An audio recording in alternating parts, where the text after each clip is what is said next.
Hello students, NTA net JRF Hindi channel में आप सबका स्वागत है। आज जो हम कहानी करने जा रहे हैं वो कहानी है राही, जिसको कि लिखा है सुभद्रा कुमारी चौहान ने, और कहानी का प्रकाशन वर्ष है 1947। कहानी को शुरू करने से पहले मैं बताना चाहूँगी, अगर आप इस चैनल पे नए हैं तो चैनल को सब्सक्राइब करना ना भूलें और वीडियो को लाइक ज़रूर कीजिएगा। पहले हम कहानी के फैक्ट्स के बारे में जानेंगे, ठीक है। तो कहानी संग्रह में एक जो कहानी है उसका प्रकाशन वर्ष 1947 है, ये हम आपको बता चुके हैं, ठीक है। तो ये कहानी प्रकाशित हुआ है सीधे साधे चित्र कहानी संग्रह में संकलित है ये कहानी, ठीक है। और इसका सच्ची देशभक्ति क्या है, ये इसका मुख्य उद्देश्य यही है, यही बताना कि सच्ची देशभक्ति क्या है, ठीक है। तो हम पात्रों के बारे में जानेंगे। पात्र ये सिंपल सी कहानी है, छोटी सी प्यारी सी कहानी है। इसमें बस दो ही पात्र है, एक तो राही पात्र है और दूसरा है अनीता, जो कि क्रांतिकारी है और जेल में बंद है।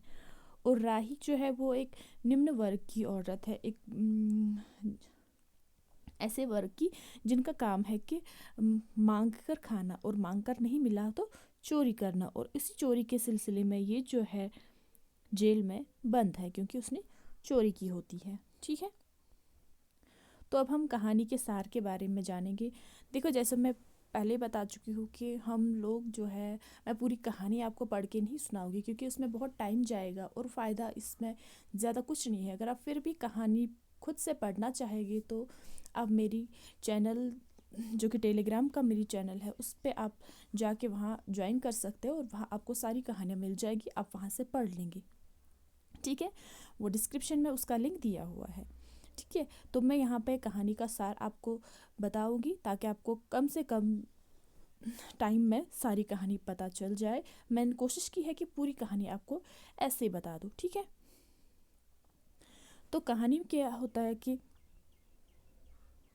एक मिनट, कहानी में जो है दो स्त्री पात्र है ना, राही और अनीता, जो कि मैंने पहले ही बोल दिया है कि कहानी में सिर्फ दो पात्र है, एक राही है और दूसरा अनीता है, ठीक है। राही चोरी करके जेल में है, और जो अनीता है उसका क्या है, वो क्रांतिकारी है और उसी लिए वो जेल में है, बंद है, ठीक है। तो फिर कहानी में क्या होता है कि अब ये दोनों जेल में है, तो जो अनीता है वो राही से पूछती है कि तेरा नाम क्या है, तो वो बोलती है मेरा नाम राही है। फिर वो बोलती है कि तू जेल में क्यों है, तो वो बोलती है कि मैंने ना अनाज की गठरी चुराई थी। तो वो बोलती है कि अनीता की क्यों चुराई थी, है ना। तो वो बोलती है कि मेरे बच्चे भूखे थे इसलिए। तो वो कहती है कि लेकिन तुम भीख मांग ये काम करके भी तो कमा सकती हो अपनी रोजी रोटी, है ना। तो वो बोलते हैं कि नहीं, हमारा परिवार जो है, हम भिखमंगे परिवार से, या तो हम भीख मांग कर खाते हैं या फिर चोरी करके खाते हैं। तो वो बोलती है कि अच्छा, तो फिर उस दिन क्या हुआ था जिस दिन तुम पकड़ी गई। तो फिर वो कहती है कि उस दिन ना, मेरा बच्चा भूखा था और फिर मैं सुबह से शाम तक भीख मांगती रही, लेकिन किसी ने मुझे भीख नहीं दी। फिर जो है मैंने देखा एक बच्ची रखी हुई थी, उसके साथ एक अनाज की गठरी थी, तो फिर मैंने वो अनाज की गठरी चुरा ली। उसमें कुछ सेर का गेहूँ था, तो फिर वो मैंने चुरा ली। फिर कहा कि जैसे ही मैं गठरी लेकर भागने लगी तो पुलिस पकड़ के ले गई और मुझे 1 साल की कैद हुई है। तो अनीता को बड़ा ताज्जुब होता है कि सिर्फ एक अनाज की गठरी चुराने के लिए, जिसमें कुछ सेर चावल थे या गेहूँ था, अनाज था, जो भी था, उसके लिए उसको 1 साल की सज़ा हुई है। तो वो कहती है अच्छा, तुम्हारे बच्चे कहाँ हैं, वो अपने बाप के पास है। वो बोलती है नहीं, मेरे जो उनके जो पिता है, मतलब इसके पति, वो भी 1 साल पहले जेल में मर गए हैं। वो बोलते हैं अच्छा, वो क्यों जेल में थे। तो फिर कहती है उनने चोरी करके नहीं भागे थे, बस उनका ये था कि किसी पुलिस वाले से उसकी झगड़ा हो गया था, और फिर झगड़े में जो फिर उनको एक दिन उनको ताड़ी पीते हुए पकड़ा गया। फिर उसी चक्कर में उसने अपनी दुश्मनी निकाली और उसको जेल हो गई। फिर जेल में उसको पीटा गया और फिर उसकी हालत बहुत ख़राब हो गई और जेल में ही आखिरकार उसने अपनी फिर हॉस्पिटल ले गया और वही अस्पताल में ही उनने अपनी आखिरी सांसें ली, मतलब वो भी मर गए हैं। तो अनीता को बड़ा ताज्जुब होता है कि इसका तो उन बच्चों के पास ना तो पिता है ना माँ है, तो फिर ये कैसे, उसके बच्चे कैसे रह रहे होंगे। तो फिर ये उससे बोलती है कि तुमने नहीं कहा कि तुम्हारे घर में छोटे बच्चे हैं। तो उसने कहा कि मैंने बहुत कहा था लेकिन हम गरीब हैं, हमारी तो कोई सुनता है नहीं, इसलिए उन्होंने 1 साल की सज़ा दे दी। तो फिर अनीता उससे कहती है कि ठीक है तू जा। तो वो डरा ही जाती है, लेकिन उसको जो दिमाग में है ये बात अनीता के बैठ जाती है ना। तो वो कहती है कि जेल में जो है मैं हूँ तो क्रांतिकारी हूँ, मुझे जो है इतना सम्मान यहाँ पे मिलता है। हम यहाँ पे A class B class C class के चक्कर में है कि मुझे बी में रखा गया, मुझे ए में रखना चाहिए, ए क्लास में। और जैसे और हम जेल जाते हैं तो हमारा सम्मान बढ़ता है कि देश के हित के लिए ये 2 बार जेल गए हैं, 3 बार जेल गए हैं।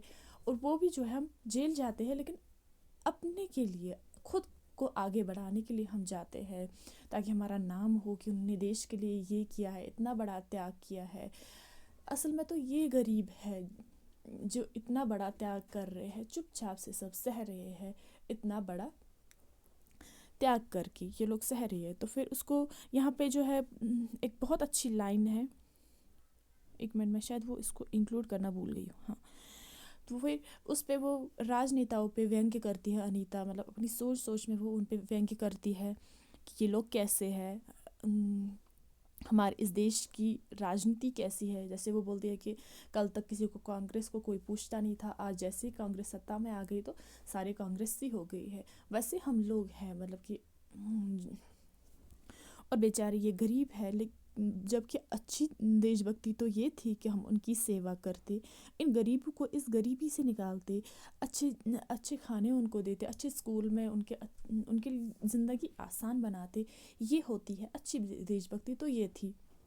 फिर दिखाया गया है कि राही सपने में है, वो देखती है कि उसने जो है राही के गांव में एक स्कूल खोला हुआ है, वहाँ बच्चों को वो पढ़ाती है। कुछ औरतें जो है वो भी ऊन काट रही है, आदमी लोग जो है वो भी कपड़ा बना रहे हैं और बच्चों को धार्मिक पुस्तकें पढ़ाई जा रही है। तो फिर ये सपना वो देखती है और सुबह जैसे वो उसकी आँख खुलती है तो अनीता को बोला जाता है कि तुम्हारी बेल हो चुकी है, अब तुम बाहर जा सकते हो, आज़ाद हो, जेल से बाहर जा सकती हो। तो फिर इस तरह से अनीता जेल से बाहर जाती है यही सपना लेके कि अब वो गरीबों की सेवा करेगी, सच्ची देशभक्ति दिखाएगी। बस यही थी आज की कहानी। होप कि आपको अच्छी लगी होगी। अच्छी लगे तो प्लीज़ से चैनल को सब्सक्राइब कीजिएगा और वीडियो ज़रूर लाइक कीजिएगा। धन्यवाद।